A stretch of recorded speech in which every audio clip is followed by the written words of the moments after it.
1967년입니다. 1967년 이스라엘하고 중동의 여러 나라들로 뭉쳐진 아랍연합군이 서로 어르렁거리고 있었습니다.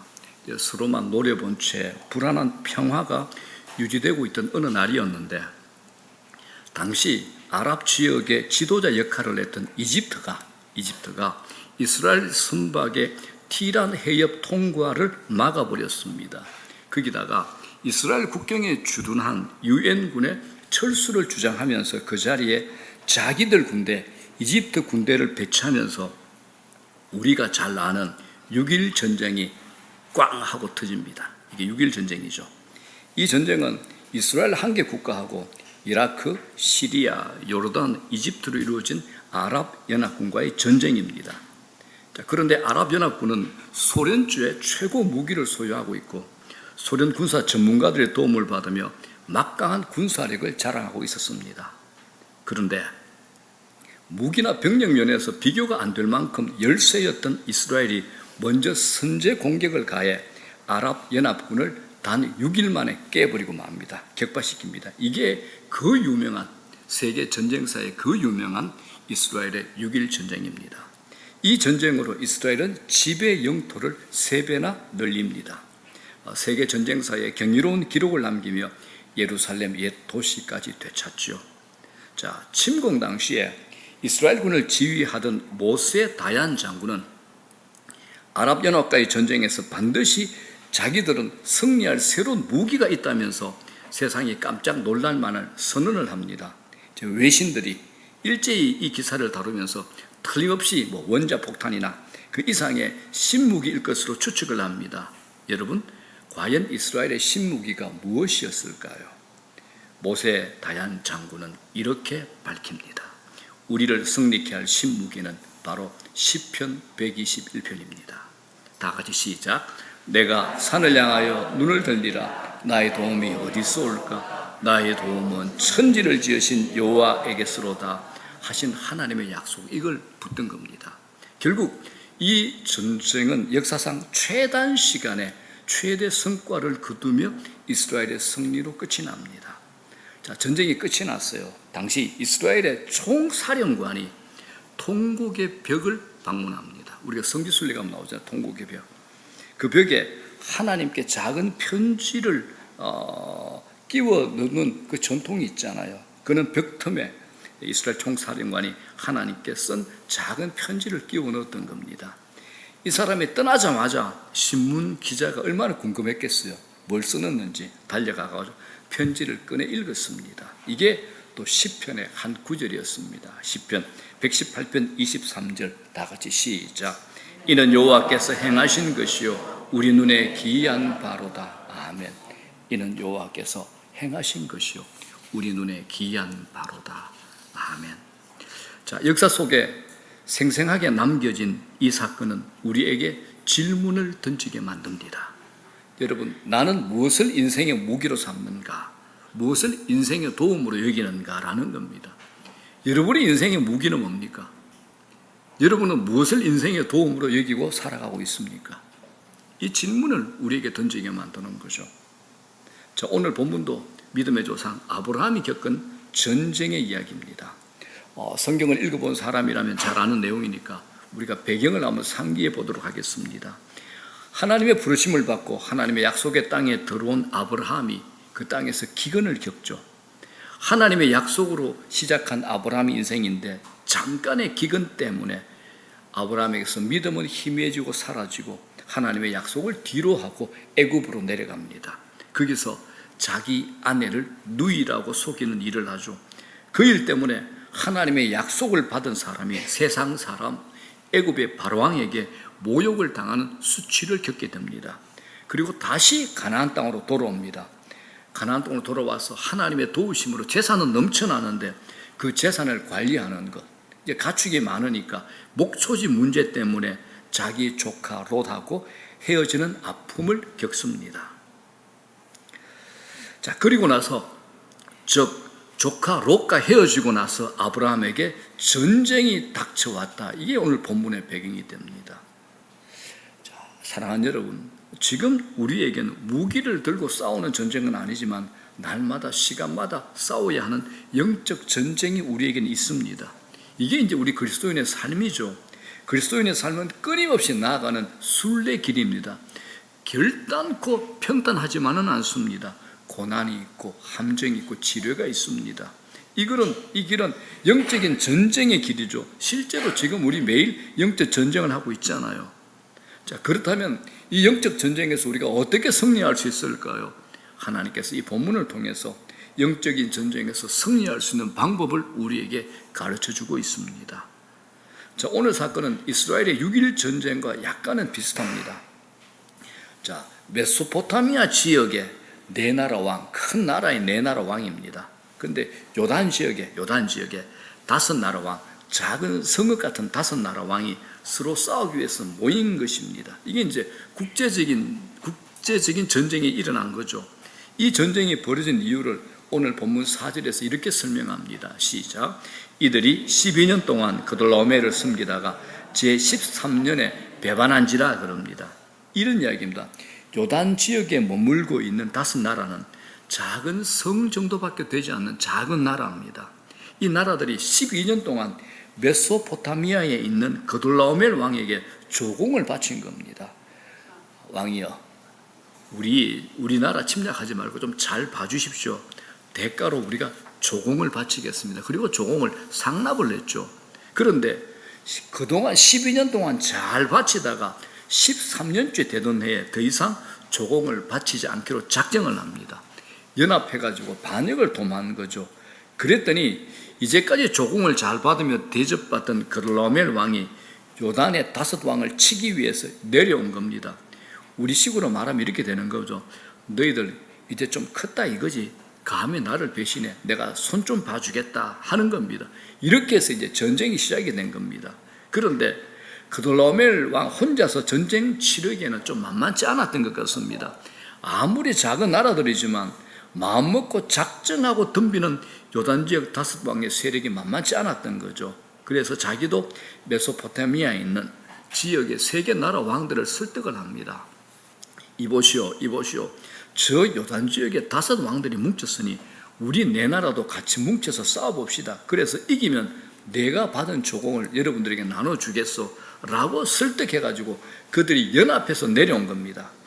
자, 정리를 하면 이렇습니다. 요단 지역 다섯 왕들이 이끄는 군대, 그리고 메소포타미아 지역의 네 왕들이 이끄는 군대가 국제적인 전쟁을 벌인 거죠. 자, 결과가 어떻게 됐을까요?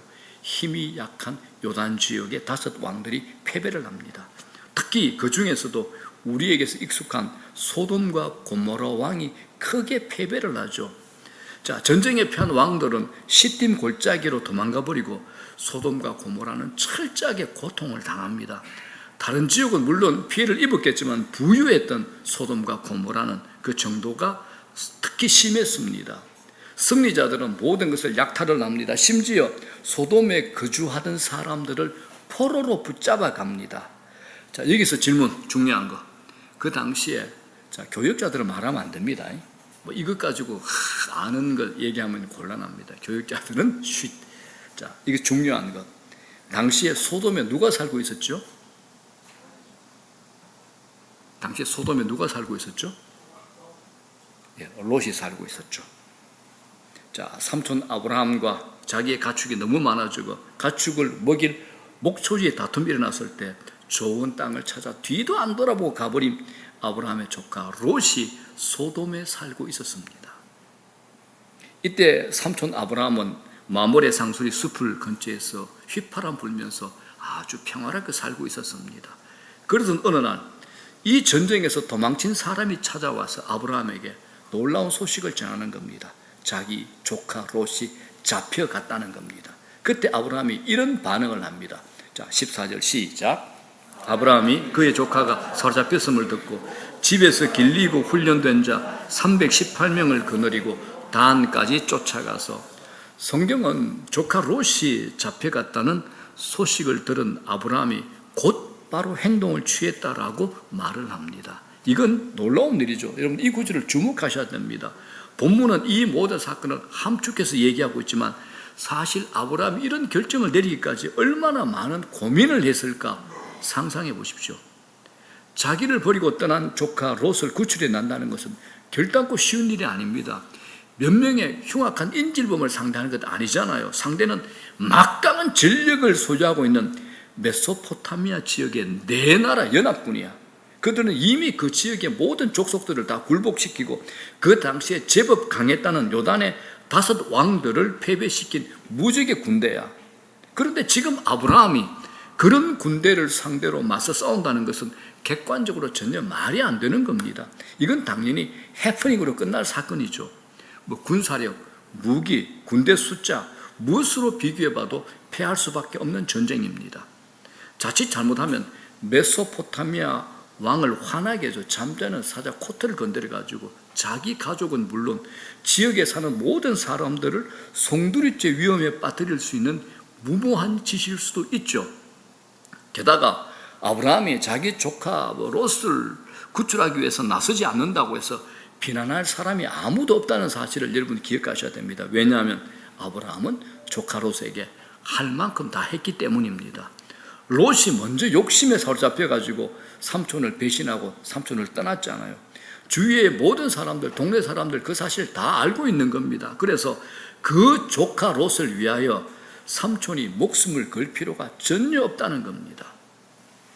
이 전쟁의 소식을 가져온 사람도 롯의 하인이거나 롯의 목자 가운데 한 사람일 겁니다. 그 사람이 와서 전쟁 소식과 롯이 잡혀갔다는 소식을 전해 들었을 때 아브라함이 이렇게 페이크로 이렇게 할 수 있잖아. 굉장히 안 됐다는 표정을 지으면서 그 참 안 됐네. 내가 기도할게 라고 이렇게 넘길 수도 있는 겁니다. 그런데 아브라함은 그렇게 하지 않았다라는 겁니다. 아브라함에게 해서 조카 롯에게 섭섭한 마음이 없었을까요? 자신이 모든 것을 다 양보했음에도 불구하고 욕심에 사로잡혀 망설임 없이 좋은 땅을 골라 먼저 떠나버린 조카 롯에게 아브라함이 어떻게 서운한 마음이 없겠습니까? 그 소식을 들었을 때 기도한다 해놓고 속으로 이런 생각할 수 있을 겁니다. 그래, 그놈 봐라, 잘 됐다. 삼촌 생각은 눈꽃만큼도 안 하더니 잘 됐다, 이놈아. 어디 한번 당해봐라. 우리 같으면 충분히 이런 마음 먹을 수 있잖아요. 그런데 아브라함은 롯의 이런 잘못에도 불구하고 자신의 목숨을 걸고서 그를 구출하기 위한 행동을 취합니다. 그런데 말도 안 되는 이 싸움에서 누가 이겼죠? 아브라함이 이겨버렸습니다. 이 사실을 성경은 이렇게 묘사합니다. 17절 시작. 아브라함이 그돌라오멜과 그와 함께한 왕들을 쳐부수고 돌아올 때 소돔 왕이 샤베 골짜기 곧 왕의 골짜기로 나와 그를 영접했고, 소돔 왕도 그전에는 아브라함 무시했는데 이제는 극진히 영접을 하죠. 자, 18절, 19절, 20절 시작. 살렘 왕 멜기세덱이 떡과 포도주를 가지고 나왔으니 그는 지극히 높으신 하나님의 제사장이었더라. 그가 아브라함에게 축복하여 이르되 천지의 주제이시여 지극히 높으신 하나님이여 아브라함에게 복을 주옵소서. 너희 대적을 네 손에 붙이신 지극히 높으신 하나님을 찬송하리로다. 살렘 왕 멜기세덱이 증언합니다. 여기 멜기세덱은 예수님의 모형이 됩니다. 이 전쟁은 하나님께서 아브라함의 편을 들어주심으로 승리케 한 그 전쟁이었다라는 겁니다. 자, 여러분, 우리는 이 싸움이 전쟁의 군사의 숫자, 전투력이 아닌 이 물리적 싸움이 아니라는 것을 우리가 알 수 있습니다. 왜냐하면 이 싸움의 승리로 아브라함이 메소포타미아의 그돌라오멜 왕을 폐위시키고 자기가 왕이 되었다든가, 아니면 전쟁에서 패한 나라들이 아브라함에게 조공을 바쳤다든가, 이런 세상적인 보상과 결과가 전혀 없다라는 것을 성경은 우리에게 아주 구체적으로 설명을 해줍니다. 성경은 이 사건을 가지고 영적인 것이 얼마나 중요한가를 우리에게 말하고 싶은 겁니다. 네가 정말 이 땅에 사는 동안에 날마다 마주하는 삶의 전쟁터에서 승리하는 사람이 되기를 원하느냐? 하나님의 백성으로 하나님의 영광을 드러내며 복을 받을 뿐만 아니라 축복의 통로가 되어 모든 사람들에게 나의 복을 전하는 축복의 통로자가 되기를 원하느냐? 너희들이 그러고 싶다면 영을 쫓아 살아라라는 겁니다. 자, 요한복음 15장에 우리가 잘 아는 주님이 친히 말씀하신 중요한 포도나무 비유가 나오죠. 뭐라 그럽니까? 예수님은 포도나무, 우리는 가지입니다. 우리가 포도나무 아닙니다. 우리 가지입니다.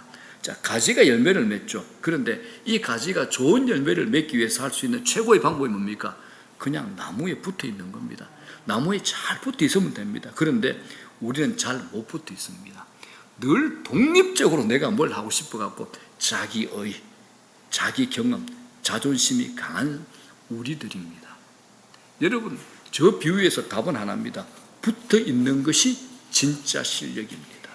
우리는 예수님께 붙어 있는 게 이게 진짜 실력이 됩니다. 그런데 잘 하지를 못하죠. 왜요? 영적인 것이기 때문에 그렇습니다. 신앙은 눈에 보이지 않는 부분이 많습니다. 신앙이 깊어질수록 영적 연륜이 쌓일수록 보이지 않는 영적 시력, 영안이 밝아집니다.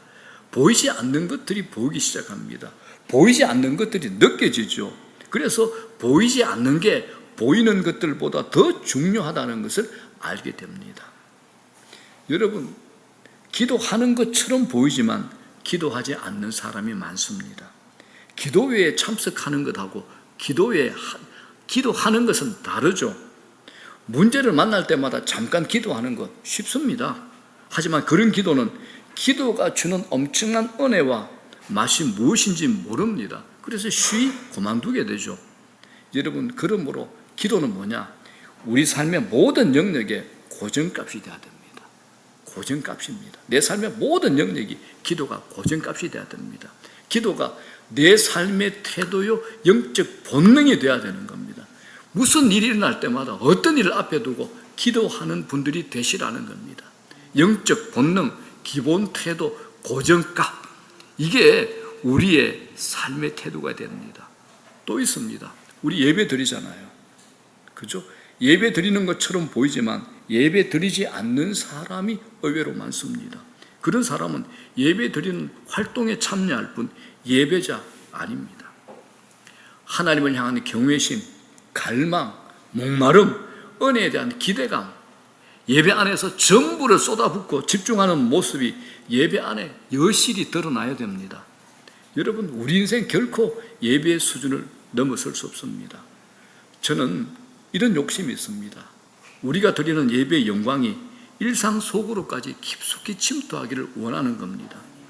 우리 주일 예배의 기름 부으심이 월요일부터 시작하는 6일의 삶에 깊숙이 흘러들어가서 우리 모두가 기름 부으심의 인생이 되기를 바라는 겁니다.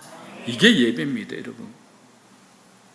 오늘부터 저희들이 교회가 3주간 항존직을 선출합니다. 보통 대부분의 교회들이 한 주간에 이 끝내는 일을 왜 제가 3주간을 하게 됐냐면 기도하는 가운데 우리 교회가 긴장을 가지고 또 기도하면서 성경이 가르치는 대로 교회가 영광의 직분자들을 세움으로써 항종 직분들과 모든 리더들이 여러분 포지션 있죠. 내 직위, 내가 장로인데 내가 안수 집사인데 내가 리더인데 내가 권사인데 이 직위, 포지션으로 일하는 것이 아니라 어노인팅이죠. 기름 부으심, 성령의 기름 부으심. 이 기름 부으심을 사모하면서 어제의 기름 부음의 인생, 사울 같은 그런 왕이 아니라 내일의 기름 부음의 인생이 되는 다윗처럼 되어보자는 겁니다. 이런 갈망이 있습니다. 그래서 여러분, 예배에 목숨 거셔야 됩니다. 예배에 목숨 아무데나 집에서 드리죠. 예, 드려보십시오. 인생 별거 없습니다. 정말 여러분들 예배에 성공하면 하나님께서 아브라함처럼 기름 부으십니다. 주일에 예배에 기름 부으심이 내일부터 시작되는 월요일까지 연결되는 겁니다. 그런 다윗 같은 인생을 살아보자라는 겁니다. 여러분, 고개를 다 드십시오. 고개를 다 드십시오. 예, 감사합니다. 메모 안 하셔도 됩니다. 들으십시오. 예, 감사합니다. 여러분, 보이는 것은 전부가 아닙니다. 보이지 않는 것, 영적인 것이 훨씬 더 크고 강력하고 셉니다. 자, 로마서 8장 13절에 이런 말씀이죠. 다 같이 시작. 너희가 육신대로 살면 반드시 죽을 것이로되 영으로서 몸의 행실을 죽이면 살리니. 아브라함은 영으로 세상을 바라보고 세상의 이론과 방식을 이긴 겁니다. 이게 바로 아브라함이 승리한 비결이 됩니다. 자, 이 아이가 이렇게 연결이 됩니다. 아브라함은 조카 롯이 사로잡혀 갔다는 소식을 듣고 자기 집에서 길리고 훈련한 자 18명을 데리고 조카 롯을 구하기 위해 나섭니다. 자, 14절 15절 시작. 아브라함이 그의 조카가 사로잡혔음을 듣고 집에서 길리고 훈련된 자 318명을 거느리고 단까지 쫓아가서 그와 그의 가신들이 나누며 밤에 그들을 쳐부수고 다메섹 왼편 호바까지 쫓아가, 여기서 15절에 가신이라는 단어는 사병이라고 번역하시면 됩니다. 14절에 집에서 길리고 훈련된 자는 바로 특공대죠. 이걸 보면 아브라함이 얼마나 부자였는가 짐작할 수 있습니다. 아브라함이 붙잡힌 조카 롯을 구하려고 거느리고 간 자기 개인 군사가 몇 명이죠? 318명이야. 그것도 많은 군사 중에서 전쟁에 능한 정예 군사만 318명입니다. 굉장히 많죠. 이 318명의 사병을 데려가서 메소포타미아 연합군을 격파하고 롯을 구출해낸 것, 정말 놀라운 일입니다. 그래서 이단들은 이렇게 얘기합니다. 이 전쟁은 말도 안 된다라고. 의심의 눈으로 보기도 합니다만 24절을 보게 되면 이런 내용이 나옵니다. 아브라함에게는 자기 군사 318명 외에 동맹군도 있었습니다. 24절 뭐라 그럽니까? 나와 동행한 아넬과 에스골과 마므리. 그런데 이것처럼 아브라함 주위에 살던 많은 부족들이 아브라함과 함께 전쟁에 참여합니다. 아브라함은 철저한 계획을 세워 적군이 방심하고 있는 틈을 타 야간에 기습 공격을 했던 겁니다. 그리고 무엇보다 중요한 건 하늘의 군사들, 하늘의 천군 천사들이 이 전쟁을 도운 겁니다. 이게 바로 우리 그리스도인들이 반드시 알아야 될 신앙의 핵심 포인트가 됩니다. 우리는 이 세상에서 혼자 싸우는 것 아닙니다. 성경은 이 점을 거듭 강조합니다. 우리 혼자 싸우는 것 절대 아닙니다. 지금 건국대의 생명과학 특성화과 교수이자 에이즈 분야의 아시아 최고 전문가 조명한 박사라고 계십니다. 월드비전의 회장도 하셨던 분인데, 교수는 아무나 못하잖아요. 특별히 머리 좋은 사람, 이런 선임께를 우리가 가지게 됩니다. 그런데 이분은 공부는 열심히 했는데 성적은 최하위권이었습니다. 머리도 굉장히 나빴다고 합니다. 가족들이 TV 앞에 앉아서 TV 드라마를 보는데 다른 사람들은 다 웃는데 본인만 못 웃었답니다. 왜? 그 의미를 이해를 못한 거야. 나중에 여동생들의 설명을 다 듣고 나서야 혼자서 방에서 끌끌끌 웃었다고 합니다. 본인은 공부 잘하는 축복을 받고 싶었는데 결국 고3 때 꼴찌까지 하는 굴욕을 맛보면서 졸업을 했습니다. 그런데 이런 분이 미국의 그 유명한 스탠포드 대학과 실리콘밸리에서 연구 활동을 하고 미국 하버드 대학교 케네디 스쿨에서 행정학 석사 학위를 받고 졸업 후에 아시아 태평양 에이즈 학회 회장으로 선출이 됩니다. 자연과학, 사회과학, 인문과학을 두루 익힌 통섭형 인재가 된 거죠. 이렇게 되기까지 가장 밑거름이 된 게 뭐냐? 본인이 이렇게 고백합니다. 언제 어디서든 기도하는 어머니와 외할머니의 신앙이라고 이런 고백을 합니다. 대학 입학도 성적이 안 됐대요. 그래서 당시 미달학과가 어디냐면 건국대학교 미생물공학과에 입학을 했답니다. 어머니께서 입학 선물로 하얀 봉투를 건네줬는데 그 속에 돈이 있었던 게 아니라 어머니의 친필로 적은 하나님 말씀이 있었습니다. 이 말씀입니다. 역대하 16장 9절 시작. 여호와의 눈은 온 땅을 두루 감찰하사 전심으로 자기에게 향하는 자들을 위하여 능력을 베푸시나니. 전심으로 자기에게 향하는 자들을 위하여 뭘 베푸신다고요? 능력을 베푸시나니. 어떻습니까? 이거 한번 걸어볼 수 있는, 인생을 걸어볼 수 있는 약속의 말씀 아닙니까? 다 같이 시작. 여호와의 눈은 온 땅을 두루 감찰하사 전심으로 자기에게 향하는 자들을 위하여 능력을 베푸시나니. 대학교 입학한 아들로서는 돈이 덜 있을 줄 알았는데 많이 실망이 됐죠. 그때 어머니께서 덧붙여 이런 말씀을 하셨습니다. 다 같이 시작. 아들아, 너에게 좋은 머리 주지 못해 정말 미안하다. 이렇게 말해서 미안하지만 너희 머리로는 도저히 아무것도 할 수 없으니 지금부터 주님이 네 안에 들어오게 하셔서 주님이 능력을 베푸시도록 해라. 주님을 네 인생에 적극적으로 끌어들이라. 어머니께서 이렇게 하셨답니다. 기가 막힌 어머니 신앙이죠. 이렇게 하시면 됩니다, 여러분. 이렇게요. 이 어머니는 인생의 해답을 알고 계십니다. 기도를 하니까 하나님께서 그런 지혜를 주신 거죠. 여러분, 우리는 우리 자신의 힘으로만 살려고 하면 하나님 침묵하십니다. 하지만 하나님을 신뢰하고 그분께 맡길 때, 그분을 바라볼 때, 내가 전심으로 내 전인격이 그분을 향할 때 하나님은 우리보다 더 앞서서 행하십니다. 일하십니다. 저는 인생을 살면서 이런 일들을 많이 보았습니다. 아브라함이 전쟁에 이겨 개선을 하는데 이제 소돔 왕이 마중을 나왔죠. 전리품을 아브라함에게 가지라고 합니다. 그런데 아브라함이 그 전리품을 거절을 합니다. 이건 결코 쉬운 일이 아닙니다. 소돔 왕이 아브라함에게 양보하려고 했던 재물은 결코 작은 액수가 아니죠. 5 나라의 재물, 5 왕의 소유물까지 다 빼앗아갔으니 그 재물이 얼마나 엄청났겠습니까? 아브라함이 이 재물을 받는다고 해서 주위에 아무도 뭐라고 할 사람이 없었습니다. 아브라함은 그걸 받을 자격이 있고 그것을 받는 것은 당시의 습관이었습니다. 그런데 아브라함은 그 많은 재물을 단호히 거절합니다. 자, 22절, 23절 시작. 아브라함이 소돔 왕에게 이르되 천지의 주제이시여 지극히 높으신 하나님 여호와께 내가 손을 들어 맹세하노니 네 말이 내가 아브라함으로 치부하게 하였다 할까 하여 네게 속한 것은 실 한 오락이나 들매끈 한 가닥도 내가 가지지 아니하리라. 아멘. 아브라함은 이 일로 인하여 혹 하나님의 명예, 하나님의 이름, 하나님의 영광에 누가 될까 봐 또 굳이 이 방법이 아니더라도 하나님이 충분히 물질적으로 복 주시는 분이심을 믿었기에 이 죄를 단호하게 거절합니다. 여러분, 우리는 하나님의 형상으로 지음받은 영적인 존재이기 때문에 절대로 물질적인 것으로만은 행복해질 수 없습니다. 우리는 반드시 영적인 만족이 있어야 됩니다. 여러분, 이 세상에서 제일 쉬운 사람이 어떤 사람일까요? 돈만 주면 해결되는 사람, 제일 쉬운 사람입니다. 돈만 주면 해결되는 사람. 반대로 세상에서 제일 어려운 사람은요, 돈으로 해결되지 않는 사람, 제일 어려운 사람입니다. 이 말은 돈을 멀리하라 이런 얘기 아닙니다. 여러분 인생에서 저 사람은 돈이면 해결돼 이런 말은 절대 듣지 않고 살아가는 영적인 사람이 되시라는 겁니다. 우리가 세상을 살다 보면 고난과 역경보다 더 무서운 영적 전쟁이 있습니다. 겉으로 보면 전혀 죄 같지 않아요.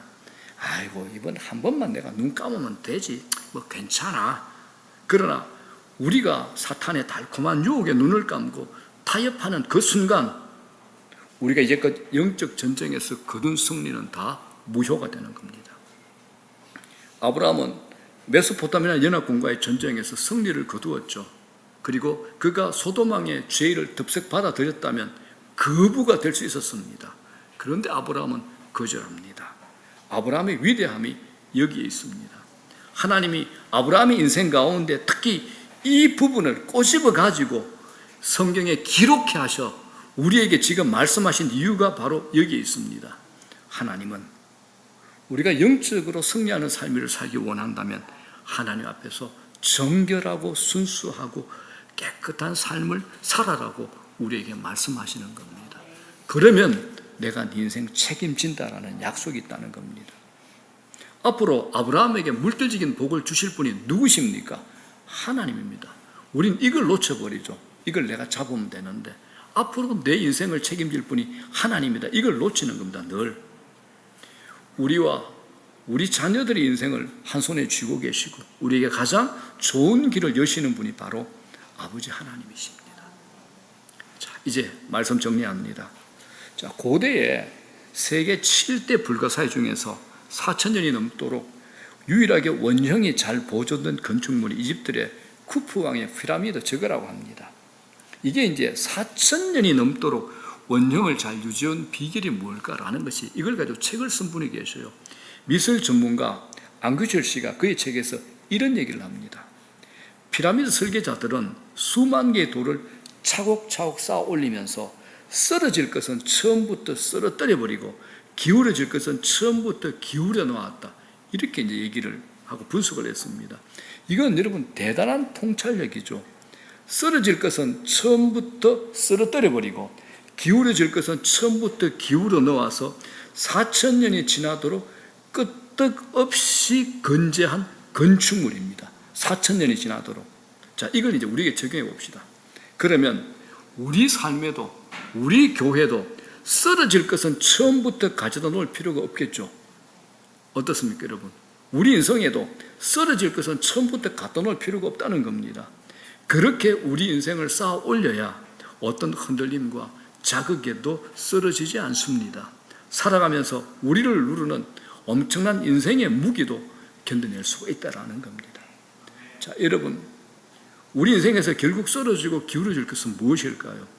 하나님의 뜻에 합당하지 않은 것들입니다. 자기 만족, 자기 자랑, 자기의, 시시각각 변하는 내 감정, 내 기분, 이런 것들입니다. 아브라함은 하나님의 설계와 일하심에 따를 때 그의 걸음은 일상의 걸음이 아니라 거인의 걸음이었죠. 자이언트 스텝이 됐습니다. 거인의 걸음, 자이언트 스텝이 된 겁니다. 저는 우리 화묘교회 모든 분들이 우리 일상의 걸음이 아니라 성령의 기름 부으심으로 자이언트 스텝이 되기를 주의 이름으로 축복합니다. 자, 우리 모두가 영적 전쟁터에 살고 있습니다. 여러분, 승리하기를 원하시죠? 영적인 삶을 사는 겁니다. 하나님만 신뢰하는 삶을 사는 겁니다. 하나님을 갈망하고 하나님 때문에 목마르고 하나님 때문에 갈증하고 하나님만 바라보는 겁니다. 내 전 인격이 하나님을 향하는 겁니다. 그리고 우리 모두 정결한 삶을 살아 하나님께 영광을 올려드리며 하나님 주시는 복을 받는 이 복을 다른 사람에게도 전하고 증거하는 축복의 통로자 되시기를 주의 이름으로 축복합니다.